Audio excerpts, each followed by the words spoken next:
Assalamualaikum warahmatullahi wabarakatuh. Halo Bapak dan teman-teman semuanya. Perkenalkan saya Dea Selviana dengan NIM 230590005. Saya merupakan mahasiswa pada program Studi Manajemen Fakultas Ekonomi dan Bisnis Universitas Negeri Padang. Video kali ini saya buat untuk memenuhi tugas pada mata kuliah Manajemen Penjualan pertemuan 6, yaitu tentang mini eksperimen database marketing.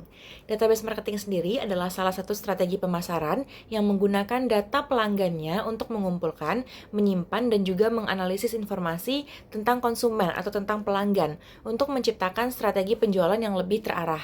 Jadi tujuannya adalah meningkatkan hubungan dengan pelanggan serta meningkatkan penjualan dengan membangun loyalitas pelanggan atau konsumennya. Pada eksperimen mini database marketing kali ini, saya memilih Spotify sebagai objek yang dianalisis. Spotify adalah salah satu platform streaming musik terbesar di dunia, dan menurut saya, mereka sangat menarik untuk diamati dan diteliti karena sangat aktif memanfaatkan data konsumen atau data penggunanya untuk membuat promosi dan juga rekomendasi kepada para pendengar.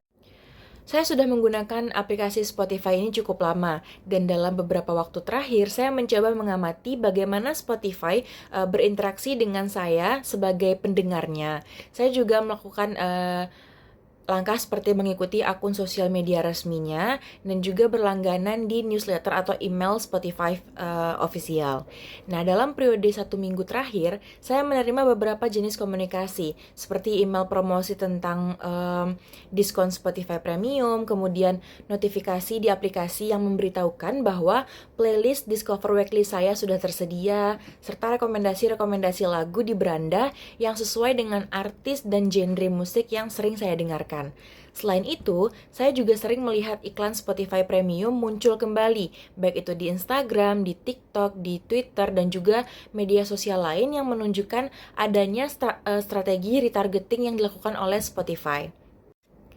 Dan dari semua interaksi itu, saya bisa simpulkan bahwa Spotify ini menggunakan kombinasi antara behavioral atau perilaku dan juga personalisasi database marketing. Artinya, mereka ini mengumpulkan data-data perilaku penggunanya seperti lagu apa yang sering mereka putar, kemudian artis apa yang menjadi artis favoritnya, dan juga bagaimana waktu mendengarkan musiknya, untuk kemudian dibuatkan promosi serta rekomendasi yang disesuaikan dengan minat dan juga preferensi para pendengar atau para penggunanya.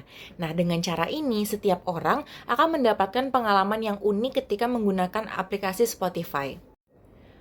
Kemudian, pola komunikasi yang digunakan oleh Spotify ini menurut saya sangat personalisasi atau sangat tersegmentasi. Sebagai contoh, saya mendapatkan notifikasi seperti Your Discovery Weekly is ready, dan juga email dengan judul Your Top Songs in 2025 atau tahun-tahun sebelumnya. Hal ini membuat saya merasakan bahwa Spotify benar-benar memahami bagaimana preferensi dan juga selera musik saya.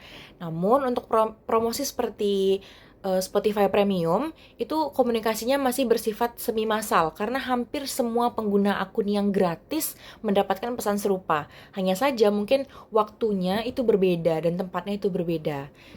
Biasanya saya mendapatkan pesan Spotify Premium ini ketika saya mendengarkan musik dalam jeda waktu per 30 menit. Biasanya nanti akan ada iklan untuk pendaftaran Spotify gratis. Untuk kelebihannya sendiri, saya merasa bahwa strategi database marketing yang dilakukan Spotify ini sangat efektif. Personalisasi yang mereka lakukan mampu membuat pengguna itu merasa dihargai dan juga merasa lebih terhubung secara emosional dengan Spotify ini. Rekomendasi lagu yang relevan juga membuat saya merasakan kebetahan atau saya merasa betah menggunakan aplikasi ini dalam jangka waktu yang cukup lama. Selain itu, promosi premium yang dikirimkan dengan waktu yang tepat, menurut saya ini bisa meningkatkan peluang pengguna untuk berlangganan Spotify Premium.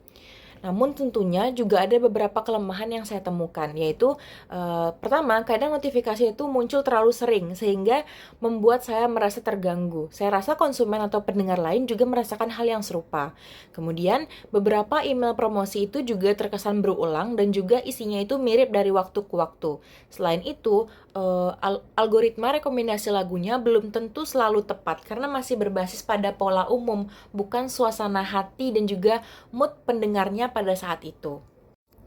Nah, jika saya menjadi manajer marketing Spotify, saya mungkin akan menambahkan fitur untuk mengatur selera atau preferensi komunikasi agar konsumen atau pengguna ini bisa memilih seberapa sering mereka ingin menggunakan notifikasi atau email promosi dari Spotify.